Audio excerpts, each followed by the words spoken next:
Three key secrets to sustaining business growth and maximizing opportunities despite all of the challenges that our business people are faced with today. Number one, business people must have what I call a clear strategy. And I'm going to explain what that means. Clear strategy. Number two, you must have what I call a customized structure. Customized structure. And number three, you must have what I call collaborative systems. These three things would help any business thrive and survive regardless of the challenges. If businesses embrace these three secrets, clear strategy, customized structure, and collaborative systems properly, what would happen is that they would experience growth in terms of profit and growth in terms of reach.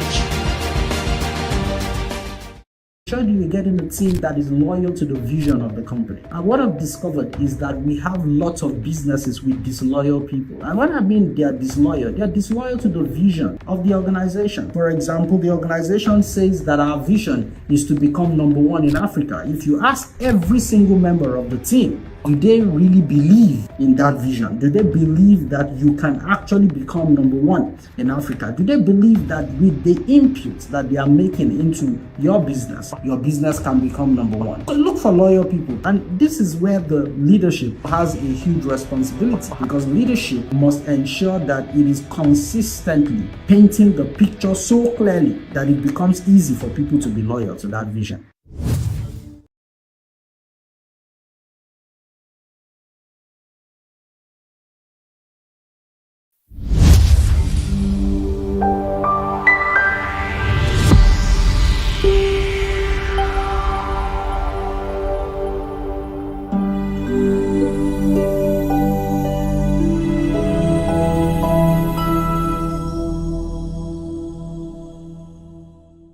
Hello, and welcome to the May edition of the Business Leadership Masterclass. I'm excited you decided to join us today. Today is the first of the month of May, definitely. I'm optimistic that this month will be very good for you in your business by virtue of the things that you're going to be hearing from the session today. I want to say welcome again, and I'm excited again that you decided to join us. My name is Dr. Joshua Ademuwagun. I'm the founder of Leadership in Functional Excellence, popularly known as LIFE. Right? LIFE is a social enterprise focused on developing leaders in the workplace and the marketplace. Our mission is to change the world and shape culture by enabling both individuals and organizations to discover, understand, and function in their purpose in a sustainable way. Our vision is to empower individuals and organizations to become all they were created to be. And we do this through business education, and we do this through advisory, we do this through developing technology platforms that enable people to lead better. Now, this edition of the Business Leadership Masterclass is focused on helping you understand how to attract customers that grow profits, right? BLM in itself is an initiative that helps business people to understand the business concepts that are necessary and relevant to help them to thrive and to help them to do well in their businesses. I remember our goal for this session is to raise businesses that will become market leaders. Is that okay? I've helped a number of businesses do that, and I want to help you achieve that. Now, attracting customers that grow profits, that is the focus of this edition of the Business Leadership Masterclass. I want to start by asking a very important question, a question that I believe every business person should and must ask before they commence. Number one, what is the purpose of a business? What is the purpose of a business? Why do businesses exist?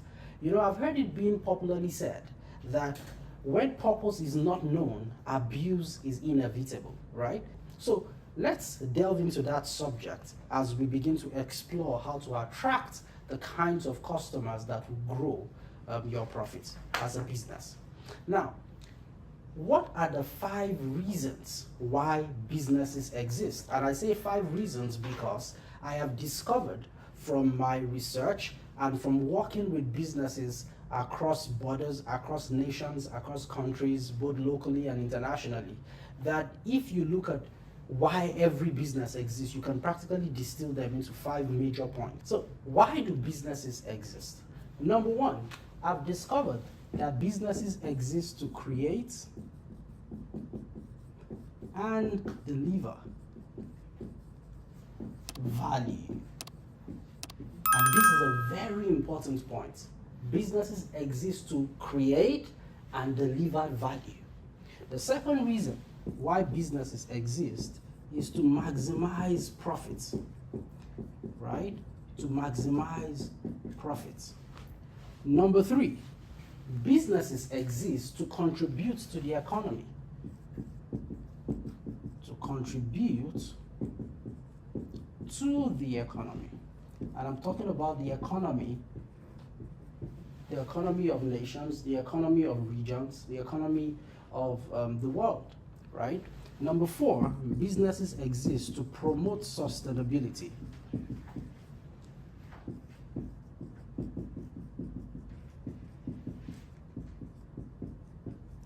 And number 5, businesses exist to drive innovation.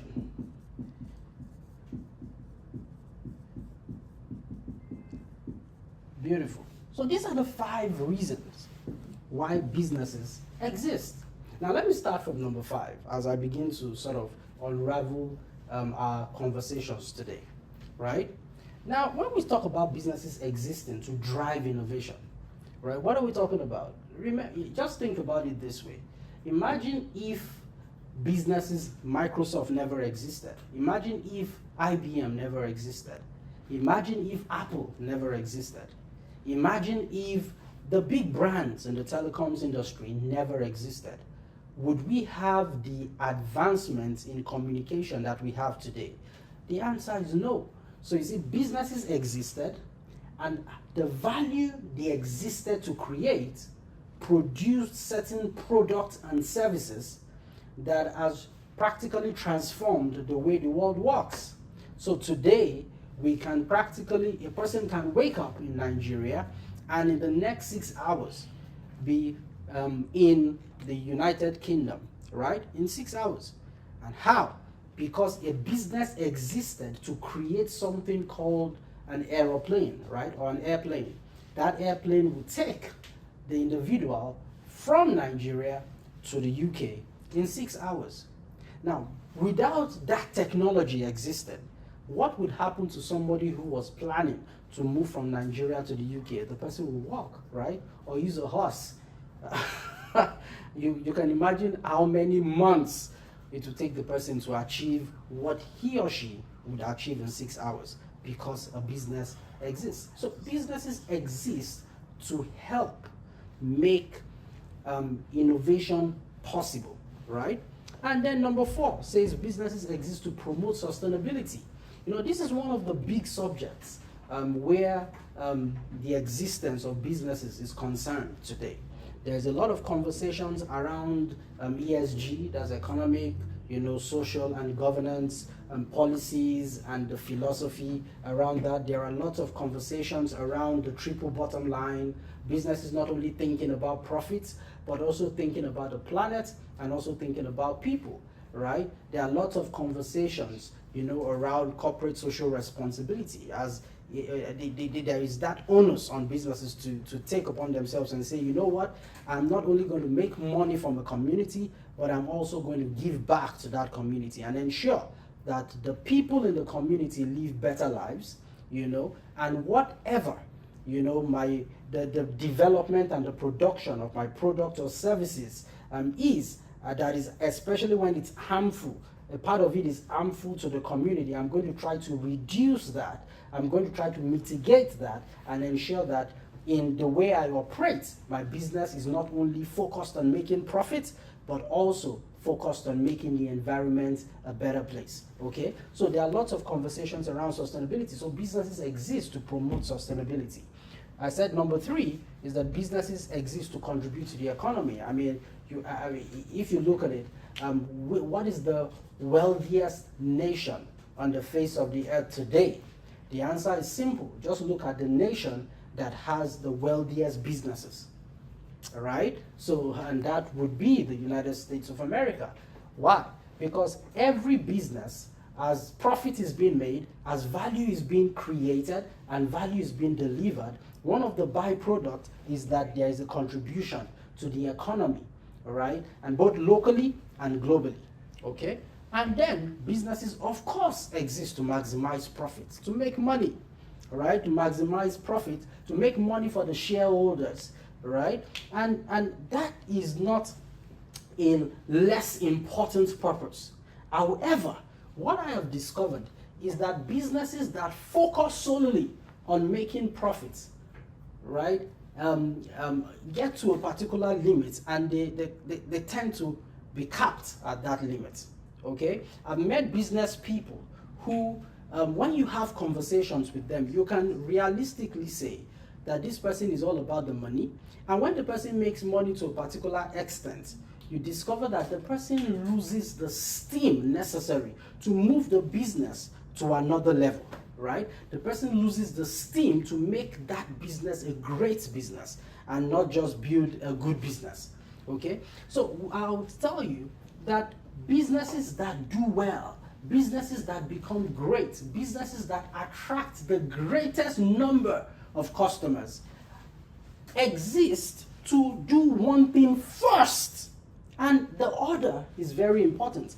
They exist to create and to deliver value first. They understand that their existence must be solving a problem. And that is extremely important. So when you hear the mission and the vision statement of great companies all over the world, what you hear is value first, before profits. And I give you some examples. Think about the Apple Corporation, right? Apple, the Apple company, the guys who make the iPhones and all the likes, right? When you look at their mission statement, what is their mission statement? Their mission statement says they exist to bring the best user experience to customers through innovative hardware, software, and services. And they'll tell you that their vision is to make the best products on earth and to leave the world a better place than they found it. That is the vision and the mission of Apple. Now, when you hear the vision and mission, what are you thinking about? Value. That's what you're thinking about. You're thinking about value before you're thinking about profits. Now, think about it. Amazon, for example. Amazon's mission is to be the earth's most customer-centric company, focusing on delighting customers and making their lives easier through innovative products, services, and ideas, right? Their vision is to be a customer-centric company. That is why Amazon exists. Value, again. I pick another company, right? Now let me pick a company in the FMCG space. Unilever, for example. Unilever says they exist to meet everyone's needs for nutrition, hygiene, and personal care with brands that help people look good, feel good, and get more out of life. What are they talking about? Value. Value. Value. They understand that primarily they exist to create and to deliver value. Every organization that is doing anything great would always talk to you about the value that they create and deliver, because that is the primary purpose of the existence of any business. Now you see, every great company, I'll say it again, right? Every great company would speak to you about the value they create and the value they deliver, because that is the primary purpose of every company. If they get number one right, I can assure you number two would happen. They will maximize profits. Then number three would happen. They will contribute to the economy of the nation, to the GDP of whatever nation that they exist in, right? And number four, they would have to do this deliberately, promote sustainability, and number 5 would happen, they would drive innovation. So smart business owners do not focus on profits first. They focus on what? Value. Value would always create profits. If you want to write something down, write that down. Value would always create profits. Value would always create profits. So what is value, right? Value is the problem your product or service is solving. That is value. The problem your product or service is solving. So value is the benefit or the gain a customer will derive from using your product. Very important. Now, what is value? Value, again, is the pain a customer would experience if they do not purchase your product or your service. That is the value of the product or service. The pain they would experience if they do not purchase that product or service, right?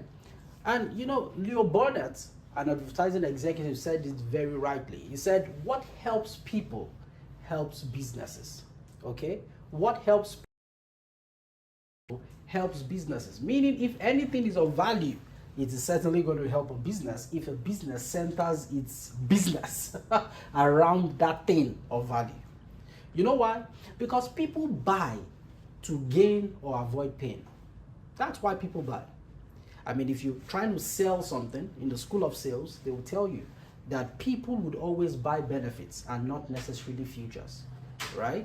I mean, you can come and tell people of how brilliant, you know, a particular product is, how brilliant a particular service is, you know, if that service is not providing a gain to them or providing some semblance of a picture of the pain they would experience if they do not purchase that product or service, I can assure you they are not going to buy it. I remember some years back, and I've had my own fair share, many years ago, you know, when I was about to get married, I and my wife sat down, you know, we're thinking about, okay, how do we generate enough income, you know, to get, not only get married, but, you know, get and get the best products in terms of electronics in the house, you know, and do all of that and settle and live a nice life, go for honeymoon and all of that.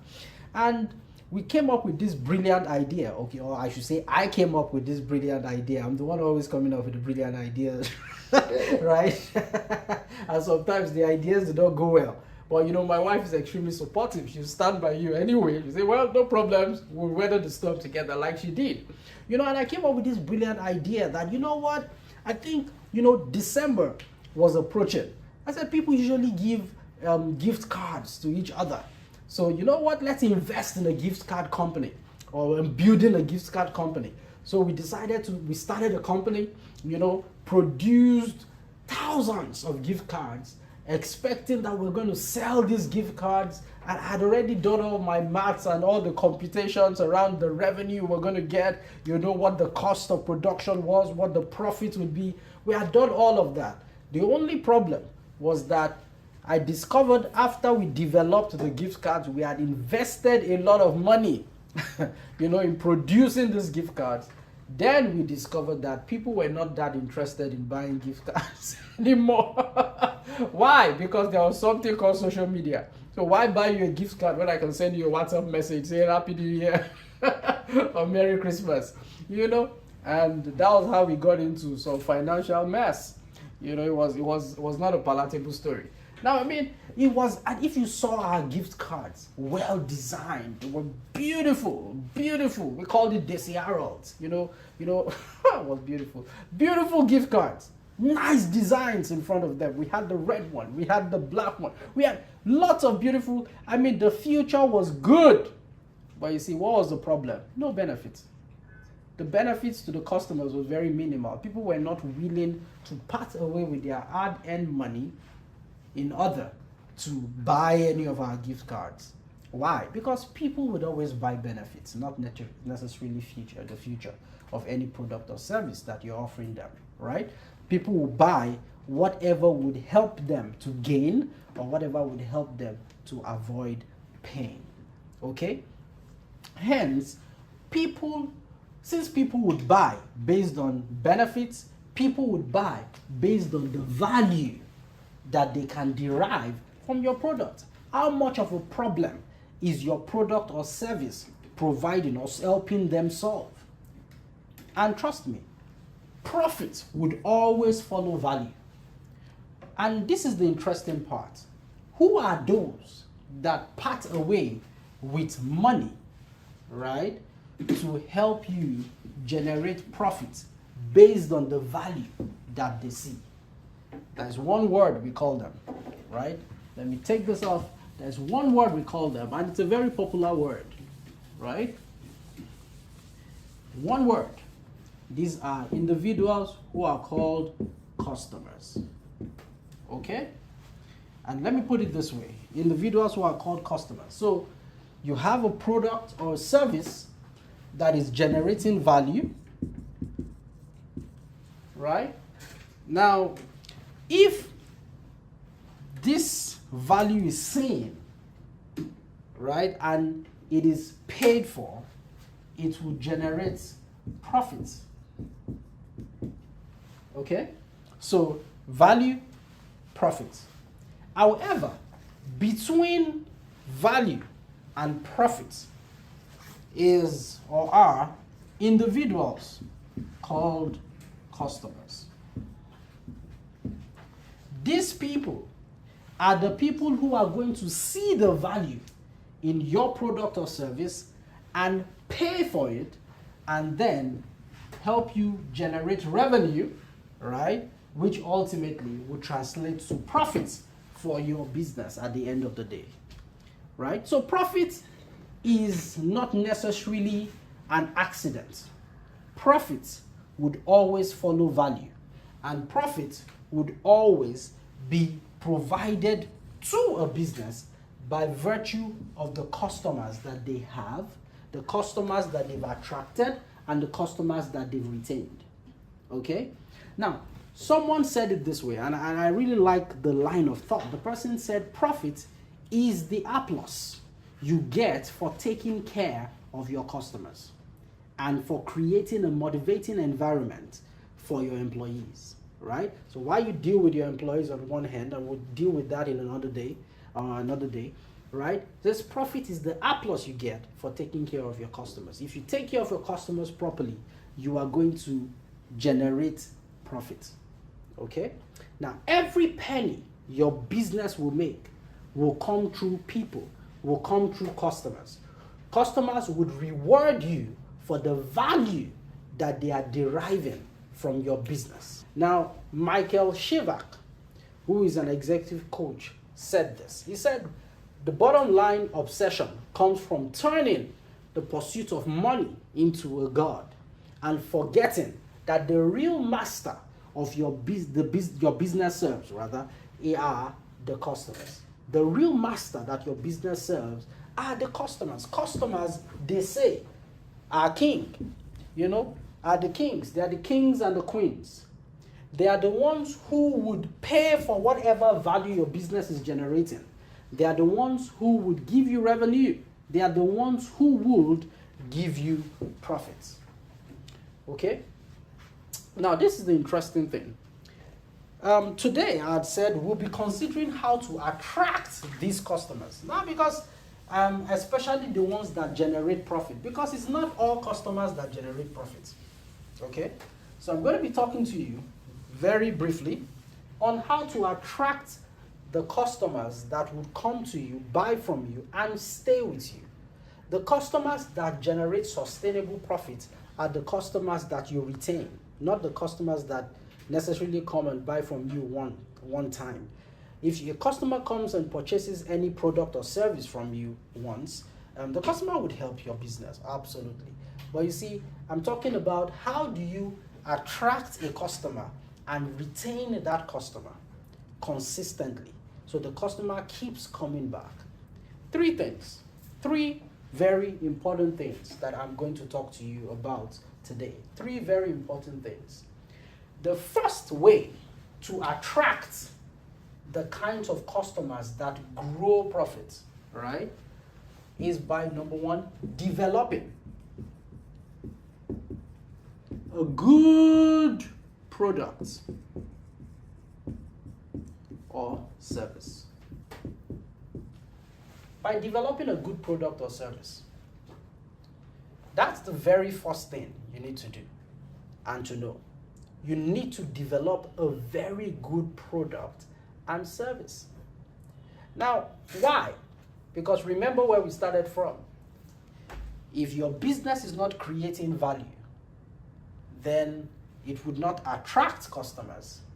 And if it is not attracting customers, it would not generate profit. It's just simply the way it works, right?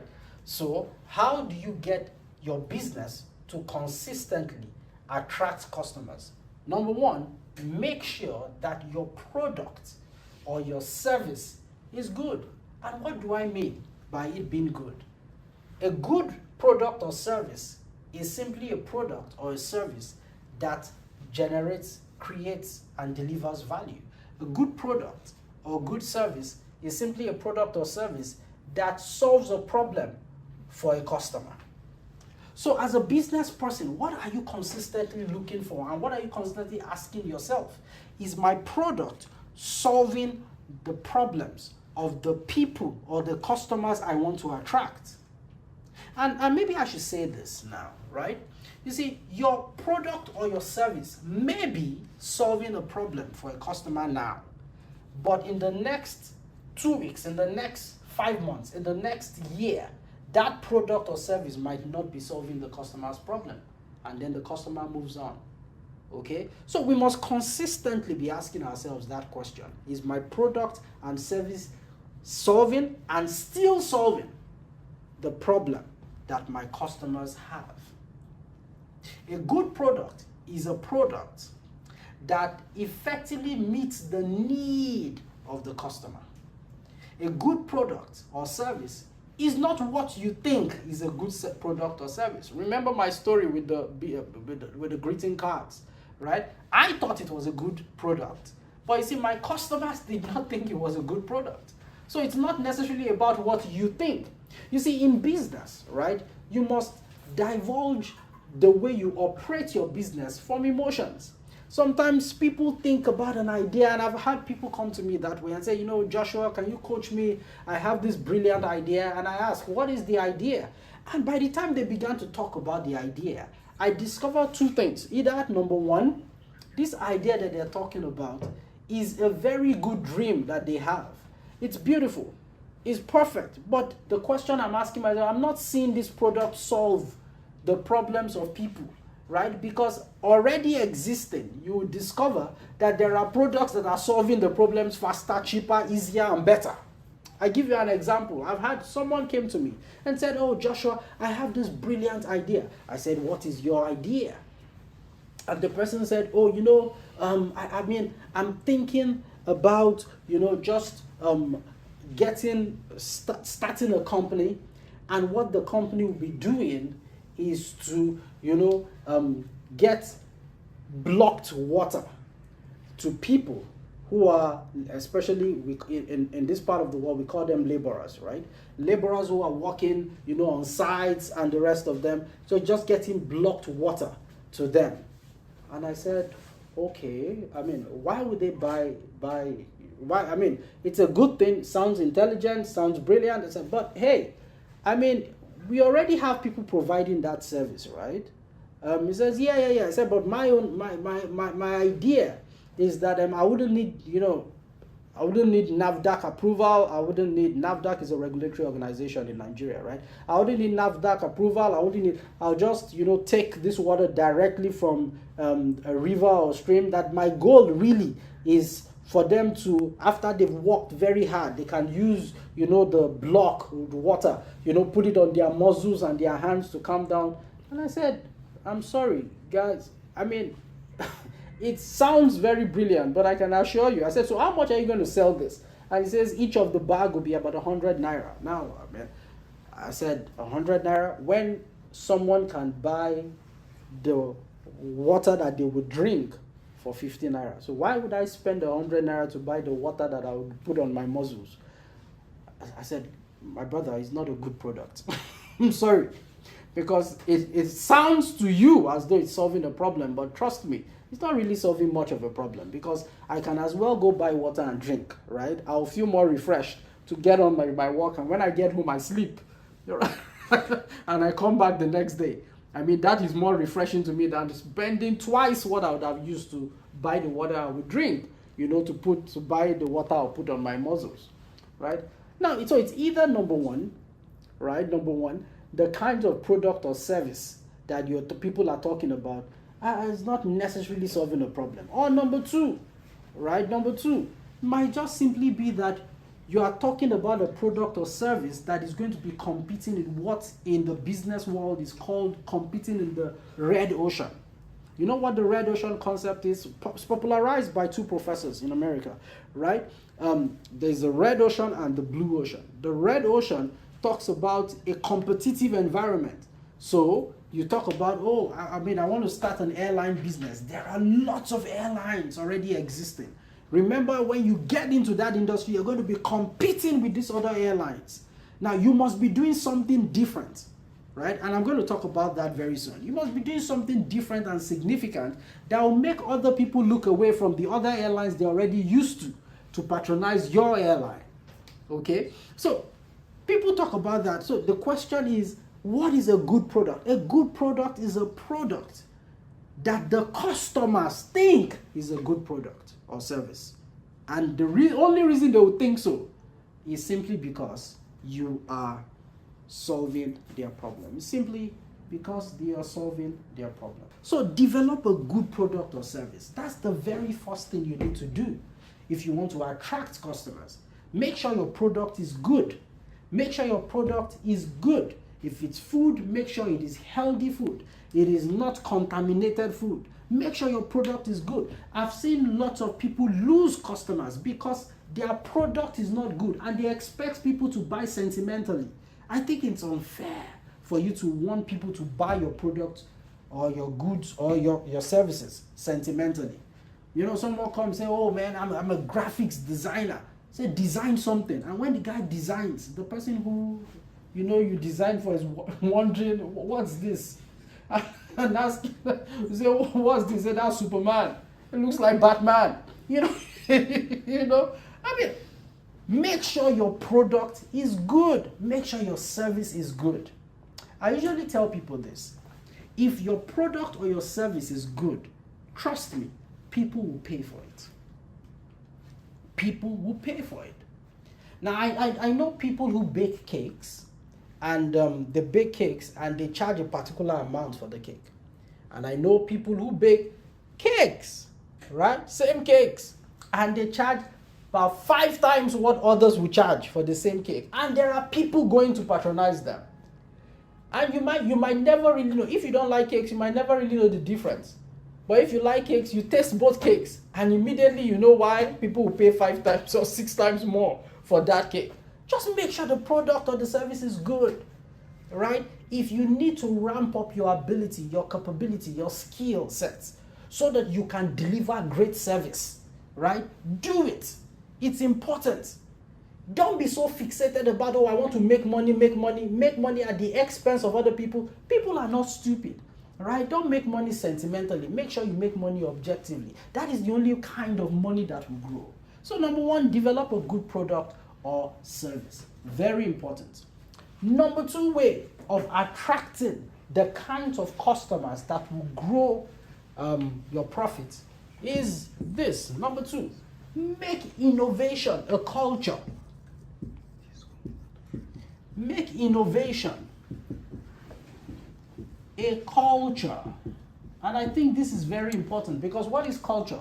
They'll tell you culture is a way of life, isn't it? Culture is a way of life. So make innovation a culture. Make innovation a way of life. That's what I'm saying. Now, what is innovation?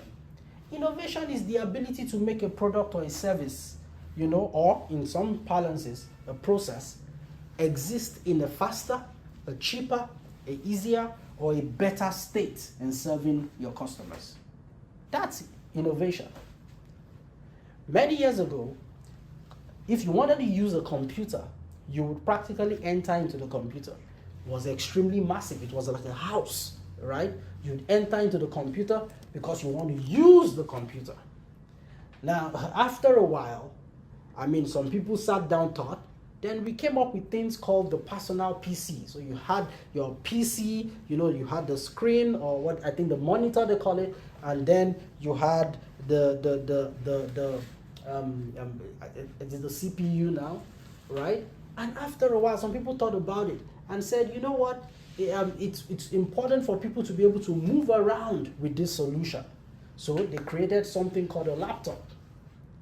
Now people can put a laptop in their bags and they go from one country to another, and they do not lose sleep or lose data or lose time. In fact, while flying in the plane, they can practically walk on their laptop.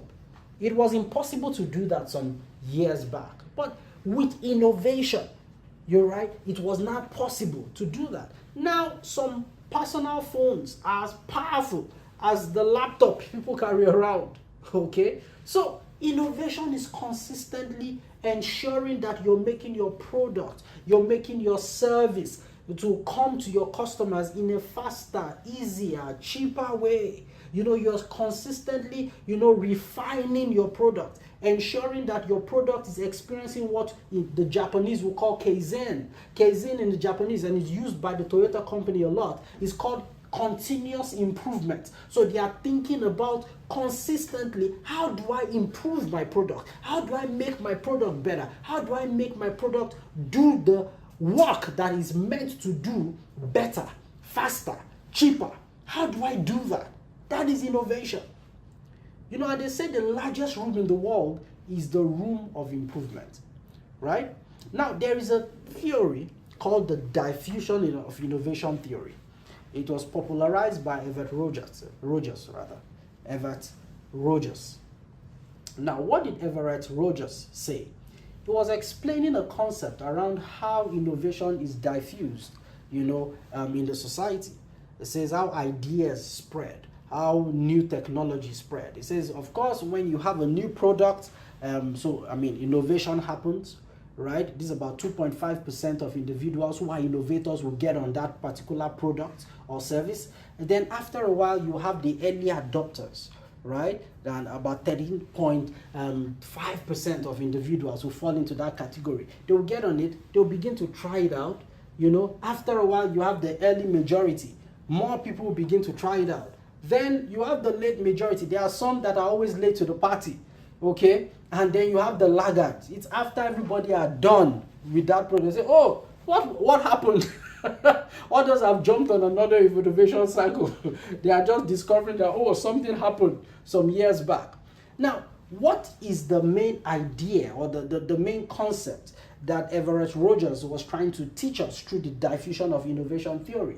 Very simple. The fact that, you see, when you have a new product or a new service, you must be dogged about marketing, about publicity, about talking about that innovation if you want people to jump on that innovation. Customers would always have needs that change. That's one of the things you will learn about customers. The needs are always changing. You are a customer to another product or service, right? And your needs are always changing. At times you just want it this way. You want it to come to you faster. You want to not get up and have to go to a supermarket to buy it. You want to just order it and bring it, to wherever you are. You're always having changing needs, right? And that's the same way the customers of your business, right, expect that you are innovating and thinking about ways that you can provide the product or service to them in a cheaper, better, and easier way. Continuous improvement, that should be the name of the game, and that's extremely important. Who would have thought that the idea of, cameras would even be a viable idea to place on phones? Phones are to make calls and to speak to people. Why would you put a camera there?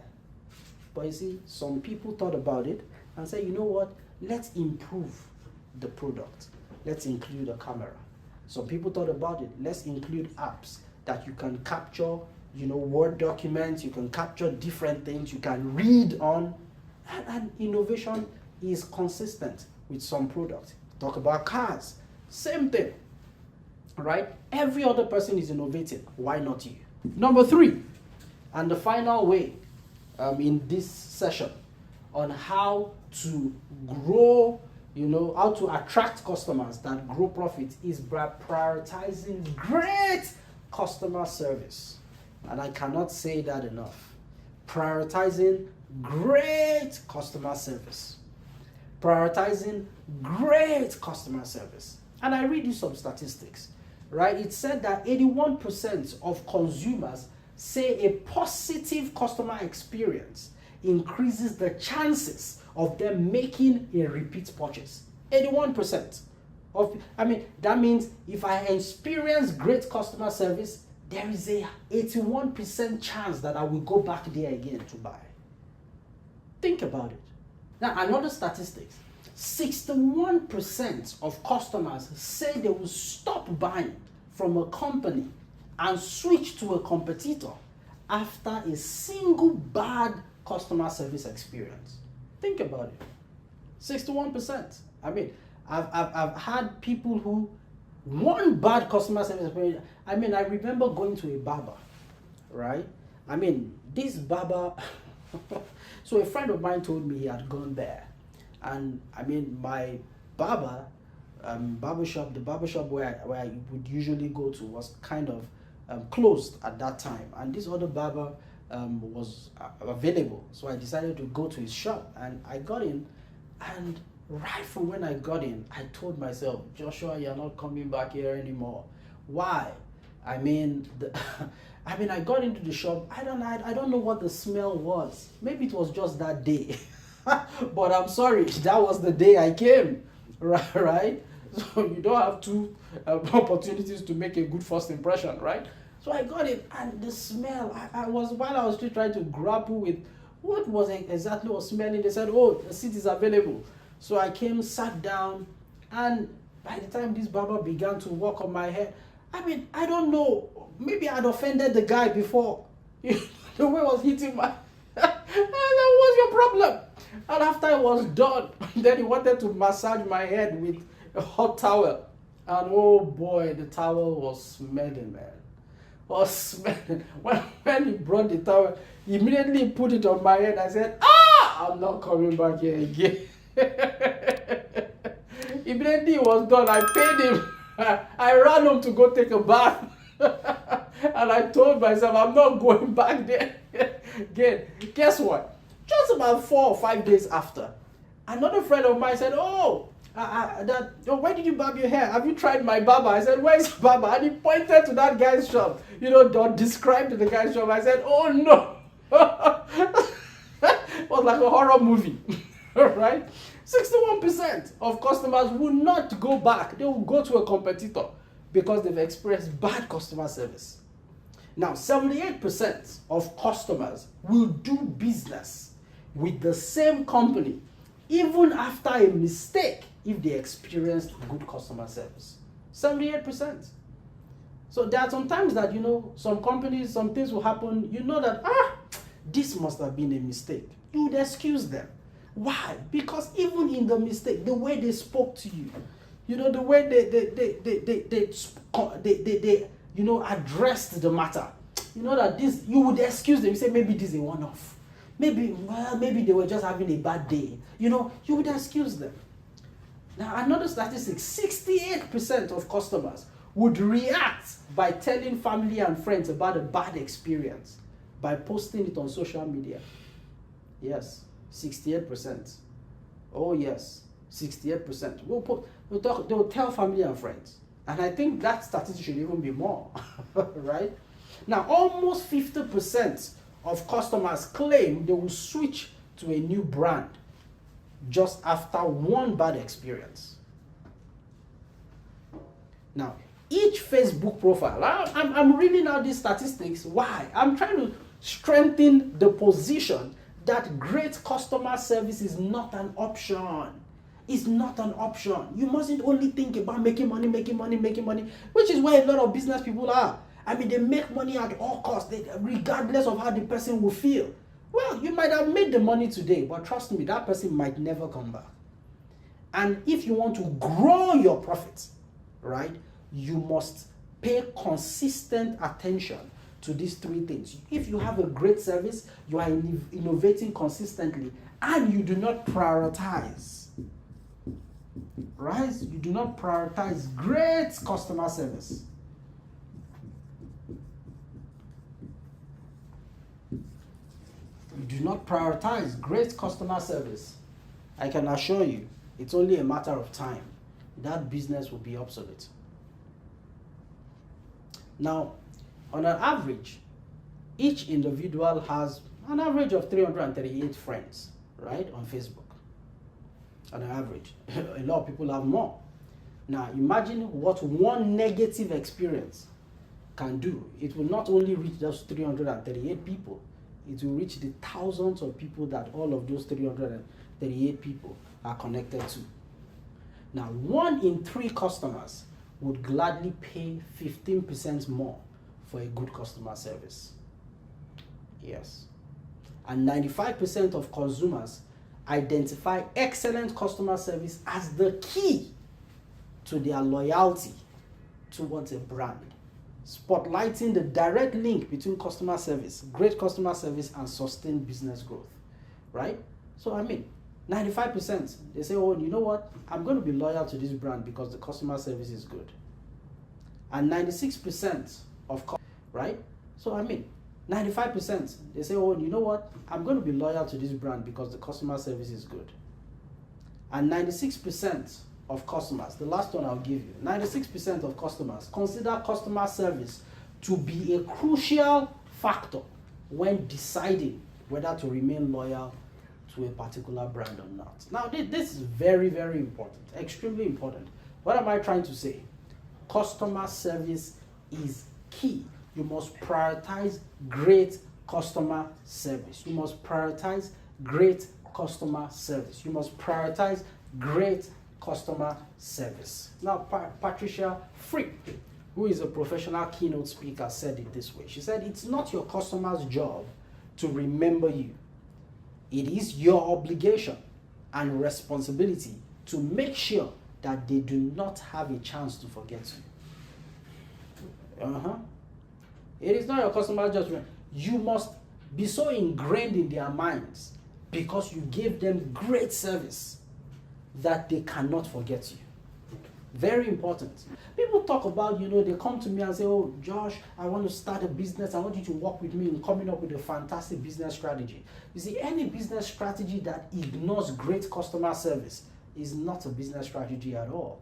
Because if your people, and I'm talking about the customers, the people who buy from you, all right, are not excited, they cannot tell others about your business. And if they are not telling others about your business, if they are not propagating the good news of your business, it's only a matter of time your business would die.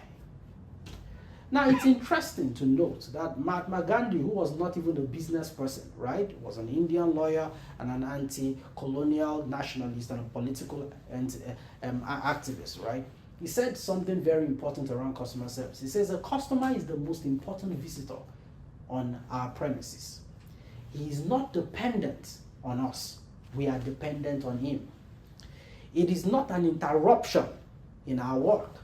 And I like this. And I'm quoting this because lots of times, you go to a business and they treat you, the customer, as an interruption to their work. Like, you are disturbing me. You are coming to pay. They treat you like you're an interruption. He says, Mahatma Gandhi says, he is not an interruption in our work. He is the purpose of it. He is not an outsider in our business. He is a part of it. We are not doing him a favor by serving him.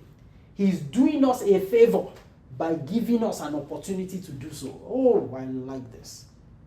People treat customers as though, they are doing the customer a favor. Now, you see, don't be deceived by the value that you are creating and delivering. You can have a great product and service. You can be innovating. Once you are not serving people rightly, it's only a matter of time. There will be someone else that will come up and also have a great product and service and will also innovate. What will happen is that people will just simply pot and go to that person. right? So you have a great product, but you'll not be making profits. Very important. Don't treat customers as though you are doing them a favor. They are the ones doing you a favor by giving you the opportunity to serve them, right? When a customer complains, listen, he is doing you a special favor. He's giving you another chance to serve him to his satisfaction, right? Or to her satisfaction. You would appreciate the importance of this opportunity when you consider that the customer's alternative option was to desert you for another competitor. So you see, when a customer is complaining, make sure you rectify whatever the issues are. The person is giving you an opportunity to rectify it. Take that opportunity, right? Because customer service is not necessarily a department. Customer service is an attitude. Make sure that no matter how small your business is, begin to think about customer service. For example, you're serving food, you're using your bare hands, just put the food in the plate. Come on, come on. Prioritize the customer. Use a good neat hand glove, not the one you used last week. You brought out the glove, they can see oil all over it, and you use it to carry. Come on, man, come on. Right? Prioritize the customer. Respect the customer. Let the customer experience your services with some dignity. I close with these words of wisdom from Zig Ziglar, who was an author and motivational speaker. He said, you can have what you want if you help others get what they want. And I think that summarizes it all. If you want to get profits, right, the truth is that you can get it. But how do you get it? It's not by prioritizing this. It's by prioritizing value, prioritizing innovation, and prioritizing great customer service. Just before we take the questions, I want to announce a very special program. It's a training program that we are going to be running very soon. It's titled the Profit Growth Development Program. The Profit Growth Development Program. The Profit Growth Development Program. It's a program you would not want to miss. It's a paid program, right? So we'll pay for it, and trust me, but you'll get the value transcends any amount that you're going to pay. We're going to go deeper into some of the things that we've learned here today and in some other sessions, right? There are lots of principles that govern profit growth. We're going to explore all of those principles, as many as we can, right? And we'll go extremely practical. You'll have exercises. It's going to be mind-blowing, and it's a class start program, right? But we would also have a version that you can buy, right, digitally, and access it and benefit from it. So please, when the opportunity presents itself, make sure you take advantage of it. You're going to see it on our various social media platforms. Is that okay? Okay, so let's talk about the questions. Some people sent in questions ahead, so we're just going to answer those questions, and then we'll see how many questions we can take before our time is up. The first question I see is, how do I deal with an irate customer? How do I deal with an irate customer? I understand. So, I've said you should prioritize great customer service, but I also know that some customers can be simply unrealistic about their expectations when dealing with you. All right. This is what I'm going to say. Now, there's a very interesting concept that I believe I live my life by, and I believe that you should live your life by, and as much as run your business by. Is that okay? So there's something we call our the circle of control. So this is our circle of control, right? Okay, and then you have your circle of influence. Okay, so that means if you have a business, you have an entity, an enterprise. There are certain things that influence the way the business is running. However, a lot of times there are certain things that are outside your circle of control. There are some things you can practically control. Now, you cannot control how somebody else chooses to behave to you, okay? Especially if you have done everything right. Now, if you've done something wrong, please, like I said earlier on in the session, learn to apologize, learn to treat people well, learn to take the complaint from the customer as an opportunity to redeem your image, right? And to redeem the image of your brand, okay? Because that customer is giving you feedback so that you can do something about it. Some customers will not even say anything, they'll just walk away, okay? So if it's a feedback, take it, apologize, and rectify it as much as you can. You know, in this part of the world, I mean, people complain, and what they are complaining about, just say because you've said sorry, they should understand and go away. In the West, they would not only say sorry, they will say sorry and practically even replace that thing. Yes, I understand that they do that sometimes because they are afraid of a lawsuit and all of that. But hey, the truth is this, right?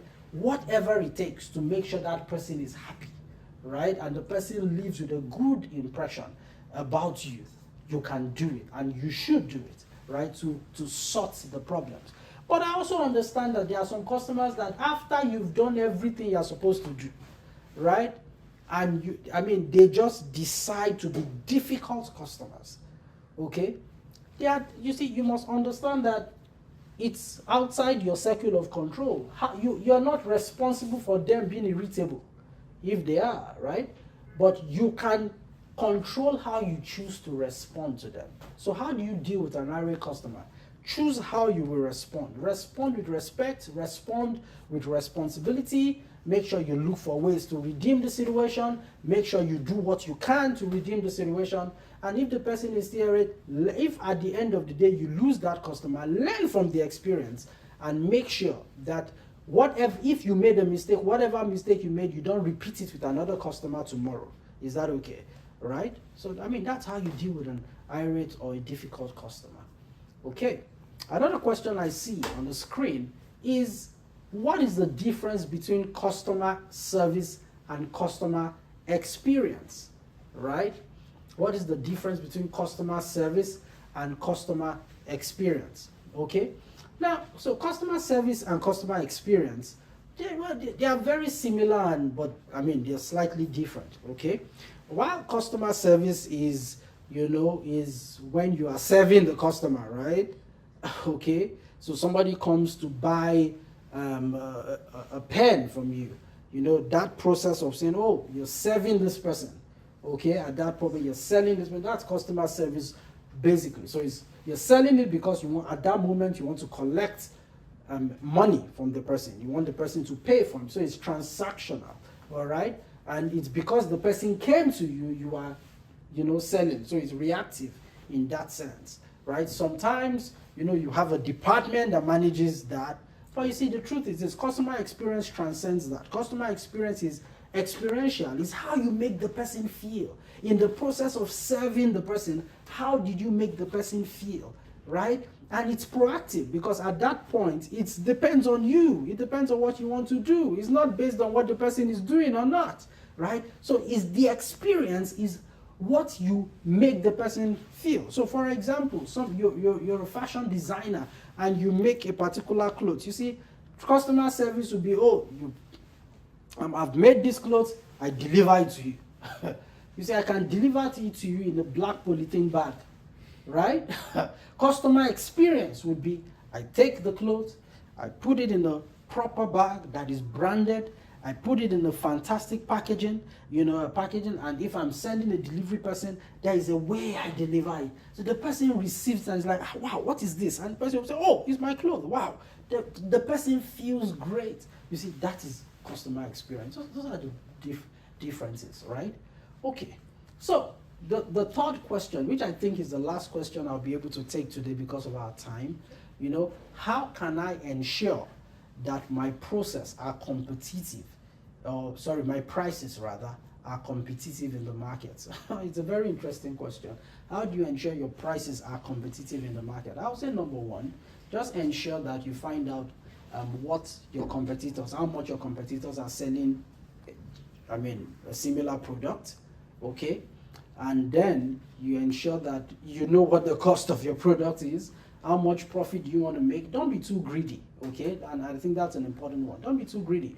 Make sure you mark up as much as you can, but make sure you do it in a reasonable way, such that your price is competitive enough when they compare to that of your competitors. So if you do the things we've said today, it can have a massive impact on your pricing, right? If you do it right. The one that would be unfair is not to have done the things we said today and you are charging 3 times, 4 times. Nobody will buy from you. I won't buy from you. You know, and you need me to buy from me. All right, so thank you very much. Thank you very much. Based on the time, so sorry. I mean, that's this how much time we have and how many questions we can take. But please, like I said earlier, all of the questions, just keep typing in and throwing in your questions. And you can see in the chat section, there's an email address there. If you have more questions, please send it to that email. And please, I want to answer your questions. Is that okay? I want to answer your questions. And I will answer your questions. So I'll take all the questions. Just follow us on all our social media handles, on Instagram, on Twitter or X, you know. Follow us on Facebook, and you would see on LinkedIn, you'll see the answers to your questions there, okay? And make sure you look out for the Profits Growth and Development Program, the advert for it. It's coming out soon. It's going to be paid for, but trust me, it's going to be worth every penny that you're going to pay for it. Thank you so much, and see you on the 1st of June for the Business Leadership Masterclass. Thank you. I really appreciate you spending time with me. Have a great night rest if you're in this part of the world, and if you are in another part of the world, well, good afternoon, good morning. I'm glad you joined us today. See you in June rather. Till then, make sure you're growing the profits of your business through ensuring that your products are great, ensuring that you're innovative, and you're delivering great customer service. Thank you, and see you later. Bye.